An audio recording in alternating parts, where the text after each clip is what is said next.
Shalom. Ya, pemusiknya jadi nggak udah penuh Pak. Haleluya.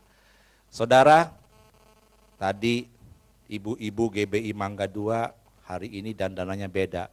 Apakah mereka cantik-cantik saudara? Apakah saudara setuju kalau tiap minggu mereka harus dandan seperti itu? Iya, saya juga pikir begitu berkali-kali kalau saya ngomong, saya bilang nanti kalau pada kagak mau dandan saya lapor sama jemaat. Ya, jadi saudara kalau nyambut Tuhan dan juga nyambut umat Tuhan harus keren kan saudara ya, di depan juga lihatnya enak saudara ya. Wah, puji Tuhan. Nah saudara, hari ini kita mengadakan yang namanya ibadah syukur, Jumat Agung. Bahasa Inggrisnya Good Friday. Hari ini bukan Paskah, saudara. Paskah kapan?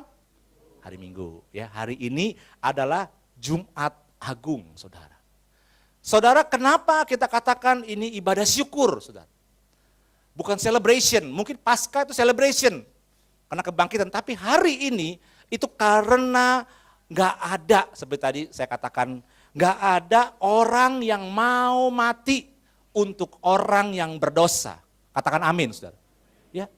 Firman Tuhan berkata dalam Roma 5:7, enggak, kalau nyari orang yang mau mati untuk orang benar saja tidak mudah katanya. Apalagi orang berdosa, enggak ada yang mau mati. Untuk orang benar aja enggak mudah nyarinya. Tapi untuk orang berdosa enggak ada yang mau mati. Tapi Yesus Kristus sudah mati untuk saudara dan saya. Dia menebus dosa saudara dan saya. Dia mengasihi saudara dan saya. Kita beri tepuk tangan buat Tuhan Yesus. Haleluya. Saudara, kematian itu merupakan hal yang wajar. Ya. Semua orang mati. Berapapun umurnya, saudara yang diizinkan Tuhan ada di bumi ini, dia pasti mati. Caranya pun bermacam-macam, saudara.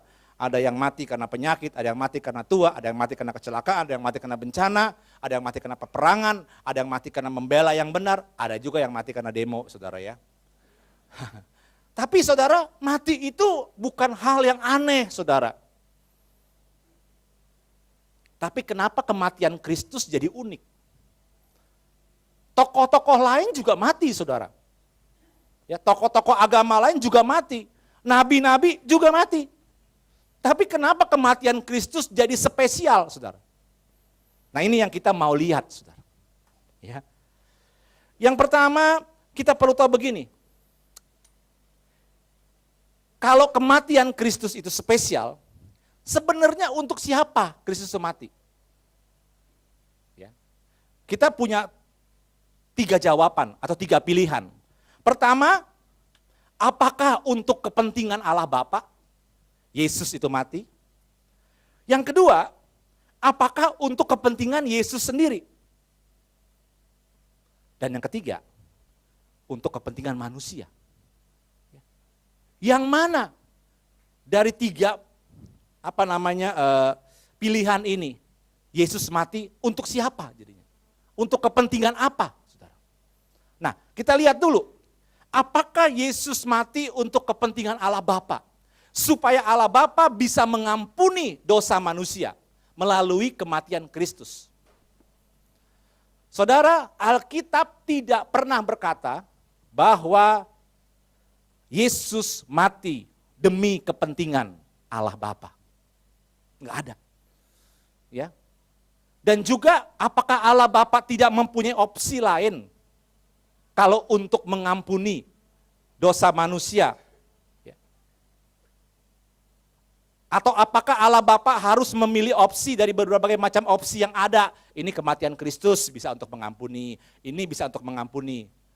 Jadi kan Allah Bapa punya kebebasan. Nah kalau begitu, benar mungkin bahwa kematian Kristus itu menjadi salah satu gunanya, tujuannya untuk kepentingan Allah Bapa. Tetapi, puji Tuhan saudara, Alkitab tidak pernah mengatakan demikian. Alkitab cuma mengatakan bahwa Kristus telah mati untuk dosa saudara dan saya. Yang percaya katakan amin. Ya. Jadi Kristus mati bukan untuk kepentingan Allah Bapa. Tidak. Pilihan yang kedua, kemungkinan Kristus mati untuk dirinya sendiri.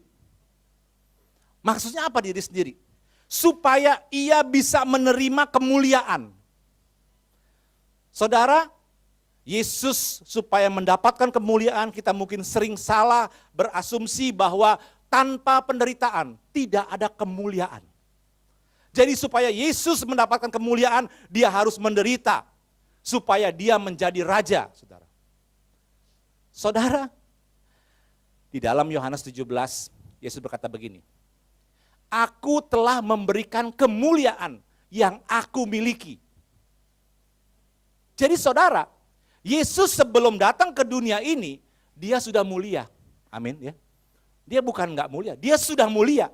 Justru dia berikan kemuliaannya, kalau jadi manusia itu dia tidak pakai kemuliaannya. Lah untuk apa dia harus mati kalau untuk menerima kemuliaan? Orang dia sudah mulia kok dari awalnya. Ya. Jadi di sini Yesus mati bukan untuk kepentingan dirinya sendiri. Kalau dua tadi bukan pilihan, bukan jawaban, nggak pernah ada di Alkitab, maka alasan yang ketiga itu yang paling benar. Bahwa Yesus mati hanya untuk satu alasan, yaitu untuk saudara dan saya. Yang mengerti katakan amin. Kasih tepuk tangan buat Tuhan Yesus. Haleluya. Enggak ada alasan lain, saudara. Tidak ada alasan lain. Yesus mati hanya untuk kepentingan saudara dan saya. Ya. Makanya kalau kita nyanyikan pujian tadi, layaklah kau Tuhan, dipuji dan disembah. Layak, saudara. Ya. Karena enggak ada, saudara. Saudara cari tokoh agama manapun, dia tidak bisa dan tidak mau mati untuk orang yang bersalah.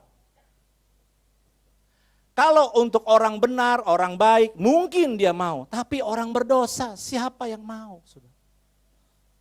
Ya. Nah, kalau Yesus mati untuk kepentingan kita, hanya untuk kepentingan kita, saudara bisa bayangkan ya,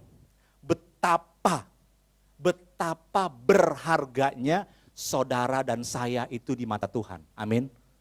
Hanya untuk saudara dan saya. Coba saya minta C. Ada lagu yang berkata begini, saudara.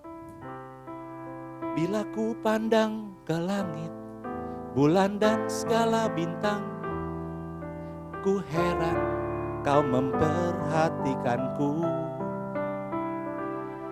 Kau pilih dan kasihiku, memahkotaiku.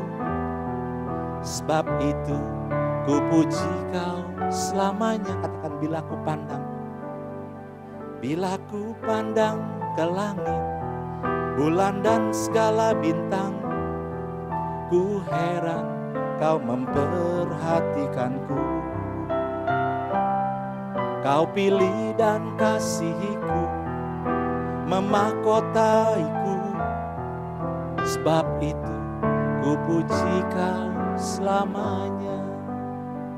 Amin, saudara. Tuhan itu mulia, mengatasi langit, alam semesta. Kok mau ya mati untuk manusia seperti saya ini yang berdosa jahat? Kok mau? Apa yang Tuhan ingin sampaikan kepada kita melalui kematiannya?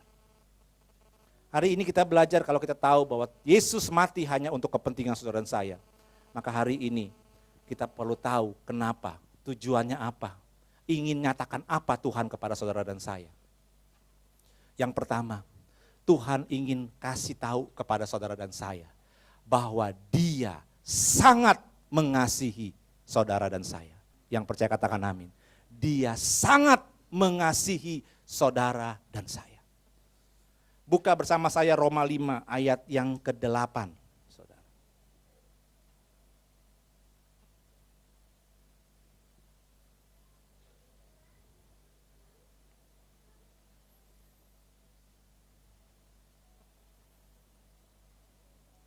Roma 5 ayat yang ke-8. Kita membaca bersama-sama firman Tuhan ini. Ya. Ayo, 1, 2, 3. Akan tetapi Allah menunjukkan kasih-Nya kepada kita oleh karena Kristus telah mati untuk kita ketika kita masih. Jadi Kristus mati untuk kita kapan saudara? Ketika kita masih berdosa. Kan tadi saya bilang, kalau kita sudah benar, kita sudah baik, mungkinlah ada orang yang mau mati. Ya, Roma 5 ayat 7 tadi mengatakan demikian saudara. Ya, ayat sebelumnya kan.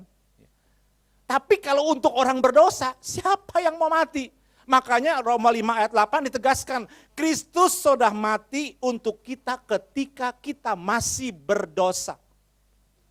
Jadi kalau Kristus mati ketika kita masih berdosa, berarti Kristus itu sayang banget sama saudara dan saya. Amin saudara. Maka dikatakan Allah telah menunjukkan kasih-Nya kepada kita. Ini kasih yang terbesar.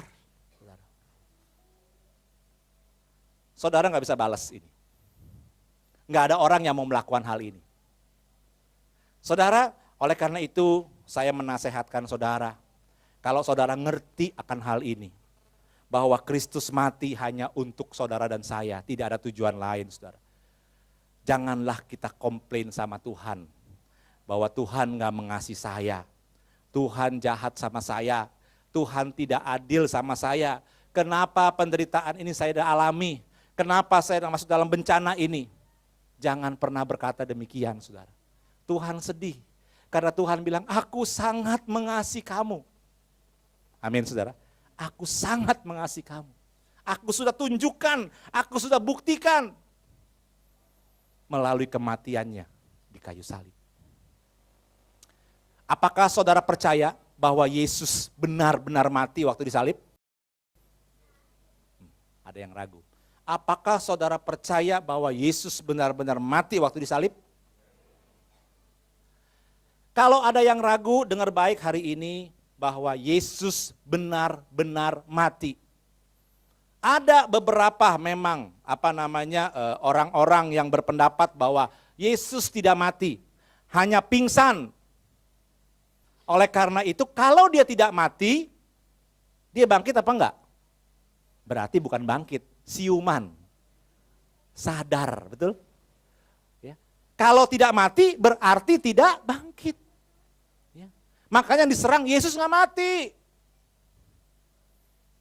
Setelah 3 hari ya kabur. Ya, saya mau katakan jelas bahwa Yesus mati, benar-benar mati. Dan kematiannya itu hanya untuk satu tujuan, yaitu mengampuni dosa saudara dan saya. Ya. Jadi Allah ini nggak berikan janji doang, saudara. Allah ini berikan bukti, saudara. Waktu Natal Allah buktikan bahwa dia mau sama jadi manusia. Dia lahir. Waktu Jumat Agung yang kita peringati hari ini, dia buktikan kasih-Nya kepada kita melalui kematiannya di kayu salib. Dan waktu Paskah hari Minggu besok, dia buktikan kepada saudara, apa? Kuasanya. Kuasa kebangkitan. Ya saudara, makanya kalau hari Minggu kita celebration. Ya. Kalau hari ini kita pakai hitam-hitam, saya tanya istri saya, kenapa mesti pakai hitam-hitam sih? Hari kematian. Oh iya oke. Jadi kalau hari Minggu pakai apa? Ungu katanya. Oke. Saudara yang nggak punya baju ungu boleh beli dari hari ini. Supaya hari Minggu kita pakai baju ungu. Semua. Ya. Ada beberapa jemaat yang pakai baju hitam juga, saudara. Mungkin dengar info. Ya nggak apa-apa, puji Tuhan. Jadi sama-sama kita. Ya. Saudara, jadi Allah itu sudah memberikan bukti, bukan hanya janji saudara kepada saudara dan saya. Nah, kasih yang Tuhan berikan itu, dia taruh di dalam hidup saudara dan saya. Ketika saudara terima Yesus pertama kali, saudara merasakan, saudara, bagaimana kasih itu begitu luar biasa dalam hidup saudara. Ya, berkobar-kobar, yang kita sebut dengan kasih mula-mula. Saya mau katakan hari-hari ini, banyak daripada kita yang kehilangan kasih mula-mula. Amin apa betul? Nah, pilih aja dah. Pokoknya dua-duanya pasti salah kan.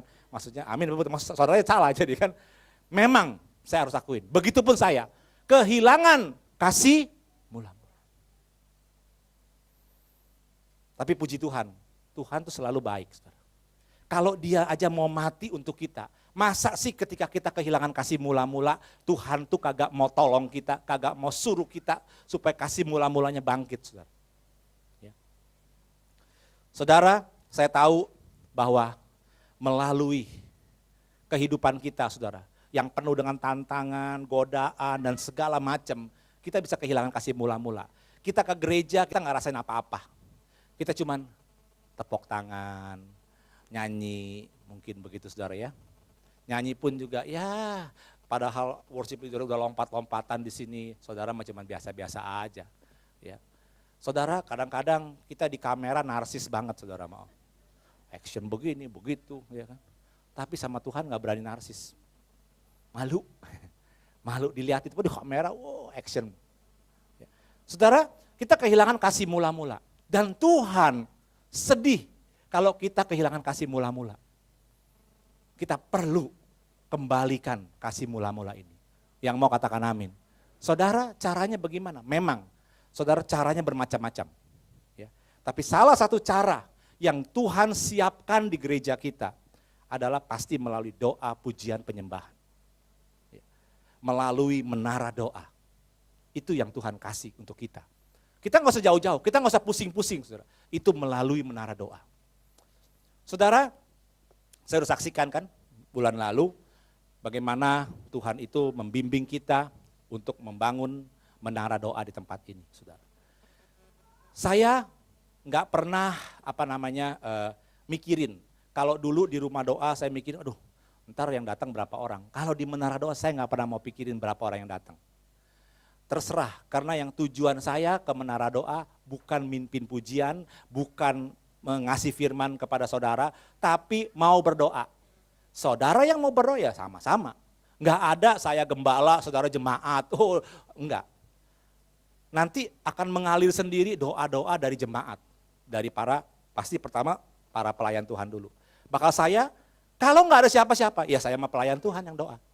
Enggak ada masalah gitu. Dan ternyata luar biasa saudara, saya tahu Tuhan ini sangat sayang kepada saudara. Dia banyak kirimin jemaat masuk ke menara doa saudara. Ya. Pak Marco tuh benar ngelihat, waktu pertama kali kita ada di menara doa di sini dia bilang, Pak saya ngelihat, kan saya pakai karpet merah, kita duduk di bawah. Ya. Saya ngelihat bukan satu nih Pak, sono ada karpet, di sini ada karpet, di sini ada karpet. Tempat ini penuh dengan orang berdoa. Saya bilang puji Tuhan. Ya. Ketika saudara masuk dalam menara doa, saudara mulai merasakan kasih mula-mula. Kasihnya Tuhan ketika Tuhan itu menyelamatkan saudara dan saya. Itu dirasakan saudara. Kemarin ini dengan kasih yang mula-mula saudara, hari Rabu kemarin. Saya berencana untuk pergi ke menara doa di Sentul lagi saudara. Ya. Sekali sendiri saya perginya. Saya pikir ya sore hari aja lah, jam 4 saya jalan mungkin jam 5 sampai sana atau paling tidak setengah 6 lah sampai gitu.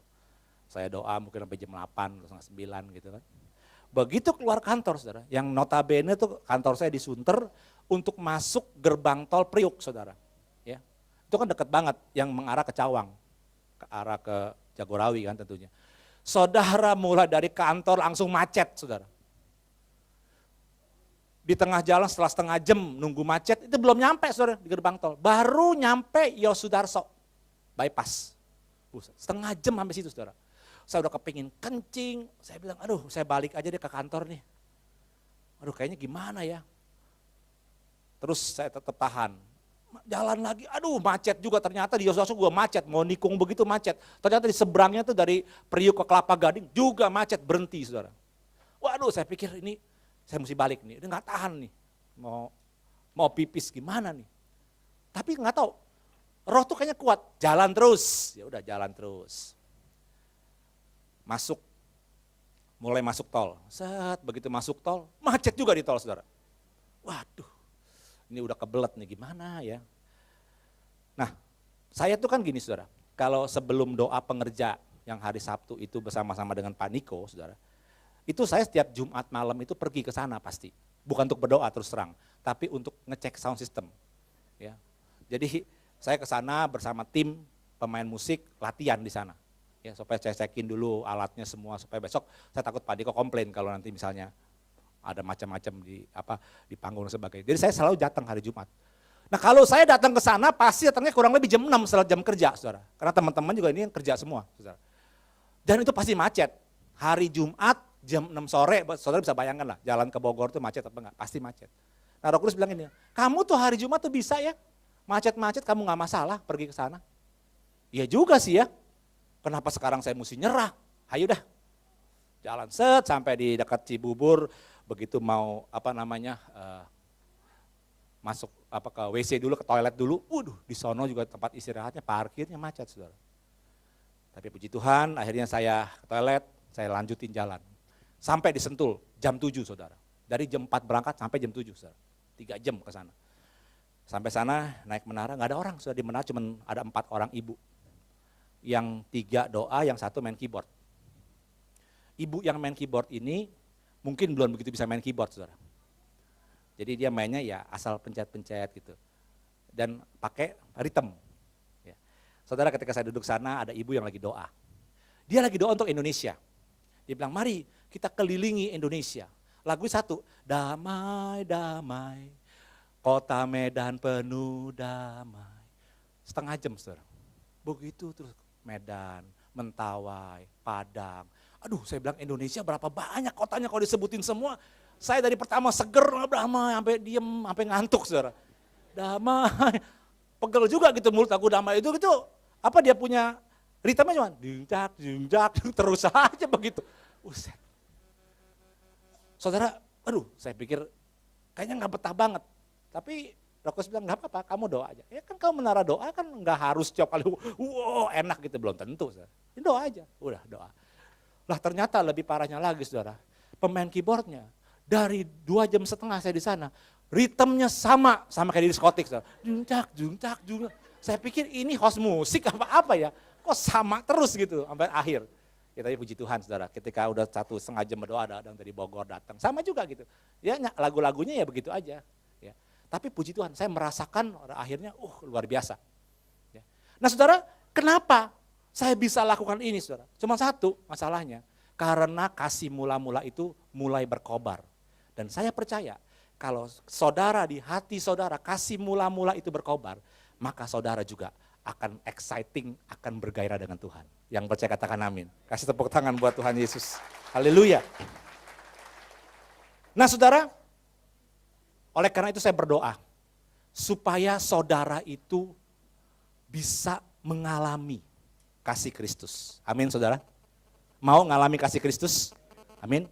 Saudara, coba saudara, kita pejamkan mata, saya mau berdoa untuk saudara, untuk kasih Kristus ini. Kita angkat tangan kita. Tuhan hamba berdoa, aku berdoa supaya jemaat-Mu bersama-sama dengan segala orang kudus dapat memahami betapa lebarnya dan panjangnya dan tingginya dan dalamnya kasih Kristus. Dan dapat mengenal kasih itu sekalipun ia melampaui segala pengetahuan. Hamba-Mu berdoa Tuhan supaya jemaat-Mu dipenuhi di dalam seluruh kepenuhan Allah. Dalam nama Yesus sama-sama kita katakan amin. Haleluya. Saudara saya berdoa supaya saudara bisa mengalami kasih Kristus. Ini luar biasa. Ini yang dibuktikan oleh Tuhan 2000 tahun yang lalu melalui Jumat Agung. Dia mati untuk buktikan kepada saudara saya bahwa dia sangat mengasihi saudara dan saya. Jangan pernah ditipu oleh iblis bahwa Tuhan tidak mengasihi engkau. Tuhan murka sama engkau. Tidak. Firman Tuhan berkata dalam Roma 5. Tidak ada penghukuman barang siapa yang berada di dalam Kristus. Tuhan bukan menghukum saudara. Yang ada Tuhan mendisiplinkan saudara. Tuhan menghajar saudara supaya saudara kembali bertobat. Yang mengerti katakan amin. Ya, saudara mesti tahu ini. Hal yang kedua, apa yang Allah ingin buktikan kepada kita? Yang kedua adalah Allah ingin menebus dosa kita. Saudara, dosa itu enggak berasa. Ada seorang pendeta, dia lagi menginjil saudara. Wah bertobatlah, Ya, terima Yesus, maka engkau akan diselamatkan. Dia akan menghapus segala dosamu. Datang seorang anak muda, saudara. Nanya kepada pendeta ini, Pak Pendeta, saya mau tanya nih, Pak Pendeta tadi berkata mengenai dosa. Saya ini belum terima Yesus, tapi saya nggak merasa loh bahwa saya terbebani oleh dosa. Dia akan mengangkat dosamu. Saya nggak berasa dibebani dosa kok Pak Pendeta. Tolong dong bilangin saya, dosa itu beratnya berapa kilo sih Pak Pendeta?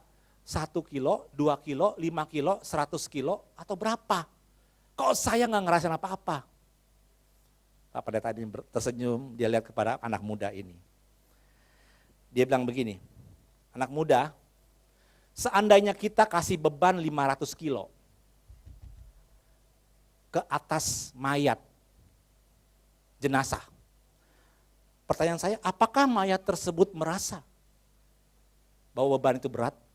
Dengan sigap anak muda ini berkata, oh pasti enggak berasa Pak Pendeta, karena dia sudah mati. Betul katamu anak muda. Ketika engkau berdosa, saat itulah engkau sudah mati. Makanya engkau enggak akan merasa ada beban dosa. Kita waktu belum diselamatkan, apa saudara berasa terbeban? Begitu berat kayaknya hidup, aduh ada dosa. Enggak. Ya. Tapi dosa itu ada saudara. Dosa itu perlu ditebus, perlu diampuni. Karena dosa itu merupakan kesalahan, pelanggaran, pemberontakan kepada Tuhan. Bukan kepada manusia, kepada Tuhan saudara. Jadi yang bisa ngampunin hanya Tuhan juga.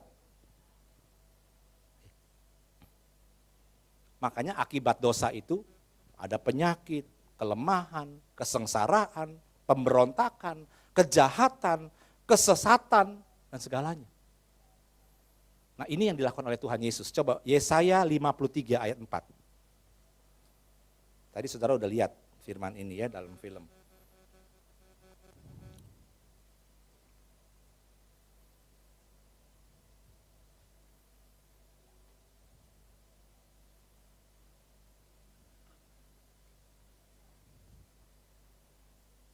Yesaya 53 ayat 4 dan 5, kita baca bersama-sama ya. 53 ayat 4 dan 5 yuk. 1, 2, 3. Tetapi sesungguhnya penyakit kitalah yang ditanggungnya dan kesengsaraan kita yang dipikulnya. Padahal kita mengira dia kena tulah, dipukul dan ditindas Allah. Tetapi dia tertikam oleh karena pemberontakan kita. Dia diremukan oleh karena kejahatan kita.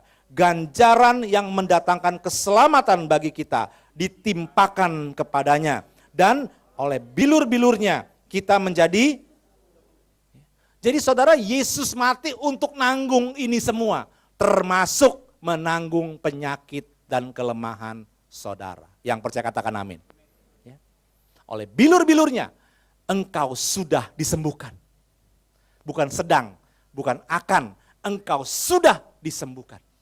Ya. Ini kematian Kristus untuk mengangkat dosa tersebut. Nah, saudara, saya mau masuk lebih dalam dikit mengenai dosa ini. Tadi dikatakan sama anak muda ini saya setuju. Iya Pak Pendeta, bahwa dosa itu enggak berasa berat. Enggak berasa satu beban yang harus dipikul, enggak. Alkitab berkata begini, Adam kan pertama kali berdosa karena dia melanggar perintah Allah, dia makan buah pengetahuan baik dan jahat, saudara. Tuhan bilang begini, tetapi pohon pengetahuan tentang yang baik dan yang jahat, jangan kamu makan buahnya. Nah ini yang penting, sebab pada hari engkau memakannya, pastilah, ada pakai kata pasti saudara, engkau mati.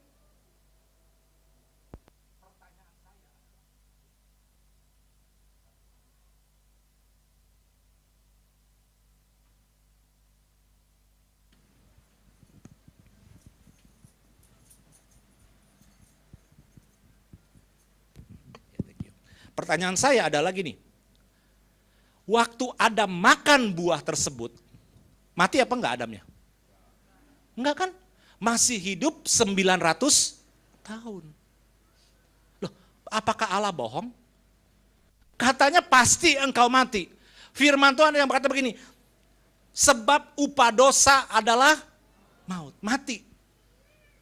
Maaf nih, saya harus ngomong terus terang sama saudara. Waktu saya belum terima Yesus, waktu saya masih hidup dalam dosa, saya nggak mati, saudara.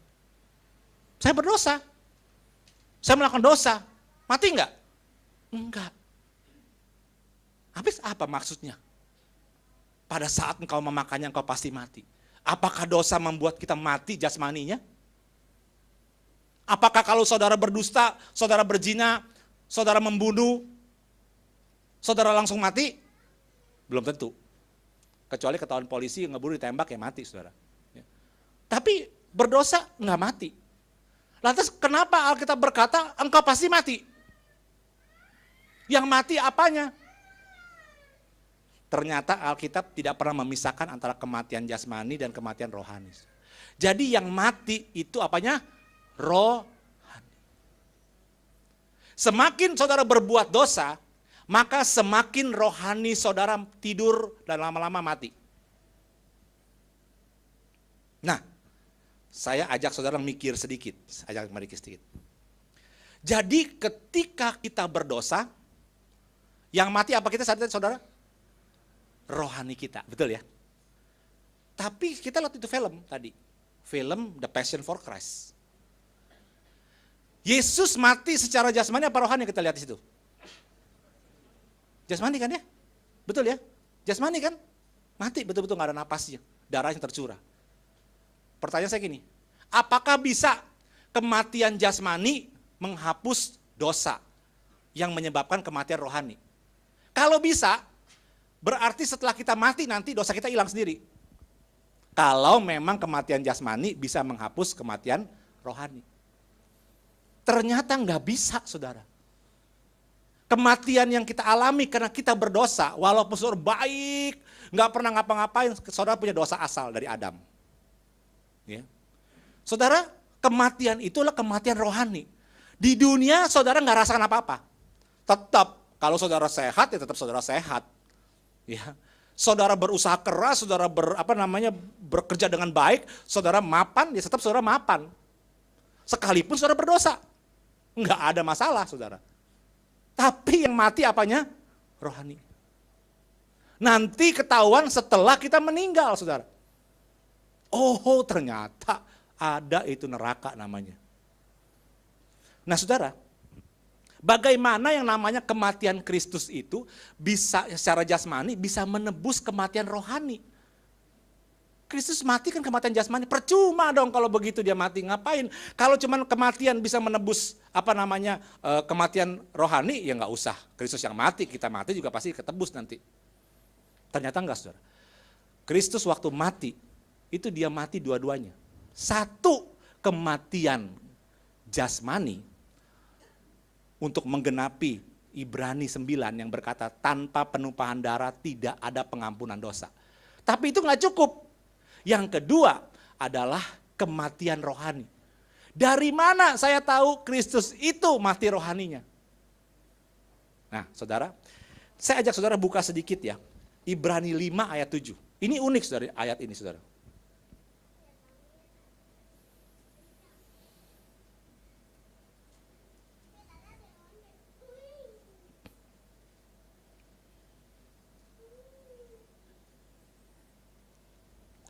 Ya, Ibrani 5 ayat 7. Saya bacakan untuk saudara supaya saudara bisa ngerti, saya mau kasih sedikit penjelasan. Ibrani 5 ayat 7. Yang sudah ketemu katakan amin. Ya.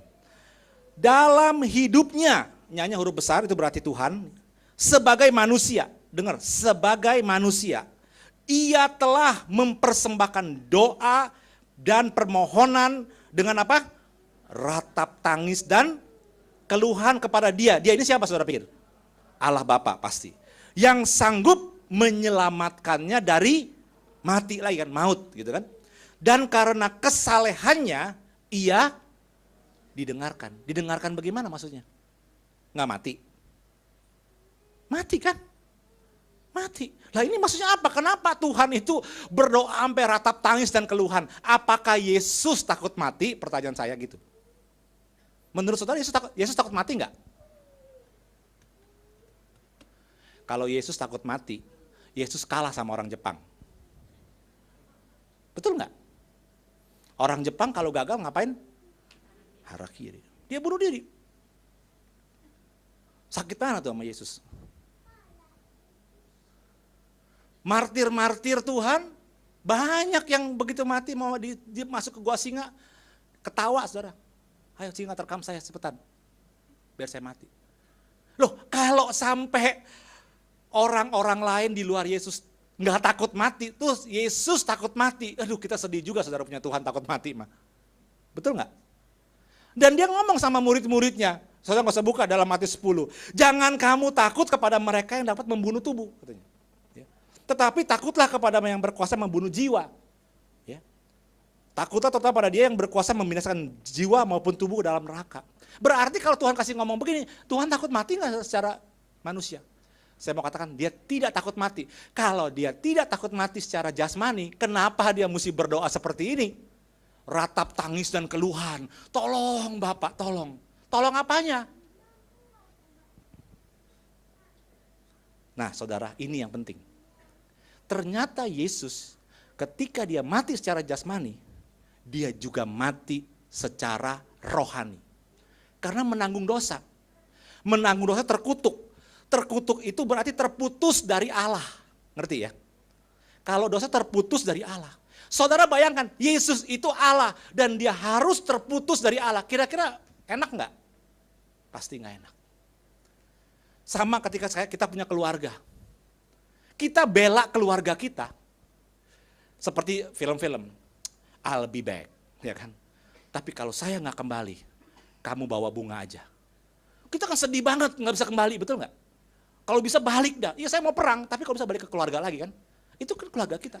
Yesus sama, Yesus maunya berkumpul bersama-sama Allah. Tapi karena dia harus tanggung dosa, dia berarti juga harus terputus dari Allah. Makanya ketika dia mati, dia ngomong apa saudara? Eli, Eli, lama sabaktani. Allahku, Allahku, mengapa engkau tinggalkan? Itu masalah rohaninya mati.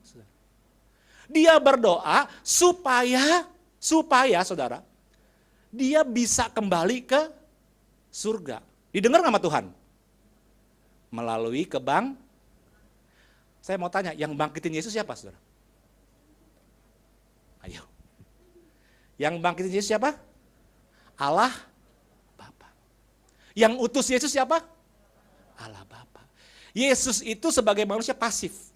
Mati karena disuruh Allah Bapa, dia pakai tekad dia sendiri, tapi waktu bangkit dia nggak bisa bangkitin sendiri. Yang ngebangkitin Allah Bapa. Makanya dia doa, Allah Bapa, tolong ya, kalau mati jangan lama-lama. 3 hari tolong saya bangkitin dong. Jangan lupa loh Bapak, jangan lupa. 3 hari bangkitin saya. Dia didengarkan. Makanya dia bangkit pada hari ketiga. Amin saudara. Jadi kematian Yesus secara jasmani yang tadi saudara lihat, itu juga dibarengi dengan kematian Yesus secara rohani. Sehingga paketnya lengkap. Sehingga kematian rohani kita juga bisa ditebus saudara oleh Yesus. Sehingga kalau kita terima Yesus sebagai Tuhan dan Juru Selamat, dosa kita diampuni oleh darahnya dan kita dihidupkan secara rohani. Supaya nanti saudara dan saya bisa ketemu di surga. Karena kita punya kehidupan kekal. Yang percaya katakan amin. Beri tepuk tangan buat Tuhan Yesus. Ya. Jadi itu dosa. Akibat dosa seperti itu. Ngeri saudara ya. Gara-gara si Adam tuh. Ya. Yesus jadi kerjaannya banyak kayak gitu. Ya. Tapi dia dengan rela melakukannya. Dengan cinta kasih dia melakukannya untuk saudara dan saya. Dia sayang sama saudara dan saya. Ya. Yang ketiga, kalau pertama dia tunjukkan kasihnya. Yang kedua, dia nyatakan dosa kita dihapus. Enggak lagi diingat-ingat. Yang ketiga, supaya dia bisa nyatakan kita hidup dalam kasih karunia. Dalam anugerahnya Tuhan. Semua agama di dunia punya kitab. Cara mereka dekat sama Tuhan gimana? Menjalankan hukum agama. Kalau hukum agamanya berjalan, berarti kemungkinan dia dekat sama Tuhan. Kemungkinan dia masuk surga, betul? Ya. Tapi Kita diminta sama Tuhan. Kalau kamu sudah terima aku sebagai juru selamat, Tuhan dan juru selamat, kamu nggak lagi hidup dalam hukum, tapi kamu hidup dalam kasih karunia. Apa itu? Ada bahasa Inggris yang mengatakan begini. The law gives a picture of righteousness, but grace gives the power to live a righteous life. Hukum memberikan Anda gambaran tentang hidup benar. Tentang hidup benar. Tetapi kasih karunia memberi Anda kekuatan untuk hidup benar. Saya harus ngakuin sebagai hamba Tuhan, saya tidak kuat hidup benar dengan cara saya sendiri. Saya perlu berserah kepada Tuhan. Saya perlu minta yang namanya kasih karunia. Nggak bisa, saudara. Saudara pun saya yakin nggak bisa hidup benar. Tapi dengan kasih karunia, saudara sanggup hidup benar. Yang mengerti katakan amin. Dan ini hak istimewa yang nggak dimiliki oleh agama lain. Saudara. Saya kasih ilustrasi supaya saudara nih lebih nangkep saudara mengenai keseluruhan daripada Jumat Agung. Saudara, ada seorang bapak yang kaya. Dia punya seorang anak tunggal. Satu hari anak tunggalnya ditabrak oleh mobil. Oleh seorang anak muda yang sebaya dengan dia. Mati, saudara. Bapak ini punya 3 pilihan. Pilihan pertama, dia samperin itu anak muda, dia bunuh. Itu namanya apa? Balas dendam. Yang kedua, dia datang ke kantor polisi, dia ajak polisi, dibuktikan bahwa anak ini nabrak, anak ini ditangkap polisi. Itu namanya adil kan? Tapi yang ketiga, yang gak pernah bisa dilakukan manusia. Dia datang kepada anak tersebut yang nabrak anaknya dia. Diampuni kesalahannya. Anak tersebut diangkat jadi anaknya, dikasih warisan. Ada yang mau lakukan begitu gak? Gila itu namanya kalau bisa lakukan begitu. Katanya manusia orang, gila kali bisa begitu ya. Saudara, bapak tersebut adalah Allah Bapa. Yesus itu anak yang ditabrak. Pertanyaan saya, siapa yang nabrak? Kita. Nih kita yang nabrak. Amin. Yang membuat Yesus mati siapa? Jangan malu-malu ngomongnya, siapa? Kita, saudara. Kita yang buat Yesus mati. Kan tadi saya udah bilang, Yesus mati itu satu tujuan. Untuk saudara dan saya boleh nggak ngomong, yang membuat Yesus mati saya loh. Loh bener. Kita yang nabrak saudara. Kita yang membuat Yesus mati. Mustinya kalau Allah balas dendam, Allah hukum kita tinggal dipencet, mati saudara. Ya. Atau masuk pengadilan. Oke, masuk neraka semua. Ya kan? Dihakimi salah. Tapi yang mana Allah Bapa lakukan? Yang ketiga. Dia ampuni dosa kita. Dia angkat kita jadi anaknya dan dikasih apa? Kalau warisan cepat dah saudara. Loh bener. Coba buka Roma 8 ayat 17. Saudara lihat nih.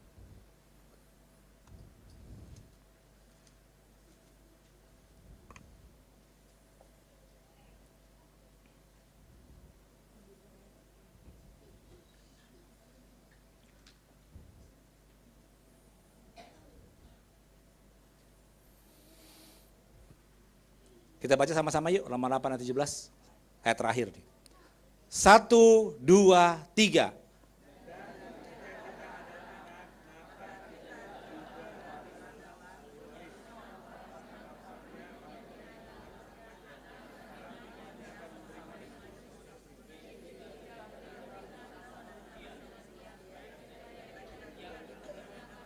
Katakan amin. Ya. Jadi saudara anak, amin. Ya, kata terima Yesus saudara anak. Ketika saudara anak, saudara juga ahli waris. Padahal saudara saya nabrak Yesus tuh, yang sampai mati itu. Tapi diampuni sama Allah Bapa di surga, diangkat anak, dikasih warisan. Itu namanya kasih karunia. Dan kalau saudara bisa hidup dalam kasih karunia, kita nggak akan lagi menghakimi satu dengan yang lain.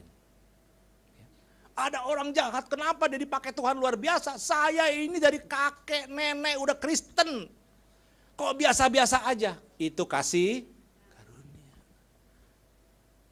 Saudara, makanya segala sesuatu kita mesti kembalikan untuk Tuhan. Ya. Jadi Tuhan ingin nyatakan 3 hal. Saudara ingat baik-baik, kematian Kristus penyebabnya itu kita. Tujuannya juga cuma untuk satu, untuk kita. Tapi melalui kematian Kristus, Bapa ingin menyatakan kasih-Nya yang begitu besar kepada saudara dan saya. Ingin menyatakan dosamu sudah diampuni. Aku tidak ingat-ingat lagi. Saudara nggak usah malu-malu datang kepada Bapa ketika saudara berdosa. Yang mau katakan amin. Berarti saudara berdosa, ya kan? Kan amin tadi katanya, ya kan? Ya. Yang ketiga adalah hidup di dalam kasih karunia. Itu yang Bapa inginkan. Saudara dan saya hidup dalam kasih karunia. Hukum Taurat hanya membawa kita kepada jangan-jangan dan dosa. Tapi kasih karunia membawa kita kepada keselamatan. Jadi Tuhan kepingin saudara ngerti akan hal ini. Betapa dia lakukan ini 2000 tahun yang lalu. Hanya untuk satu tujuan, untuk saudara dan saya. Saya begitu senangnya hari ini melihat saudara datang ke gereja ini. Ya. Berarti saudara menghargai, saudara ingin mengucap syukur kepada Tuhan. Dan dengar baik, Tuhan tidak pernah mau berhutang atas kesetiaan saudara. Dia pasti pelihara saudara dengan kebaikan-kebaikannya. Yang mengerti katakan amin. Kita beri tepuk tangan buat Tuhan Yesus. Mari saya undang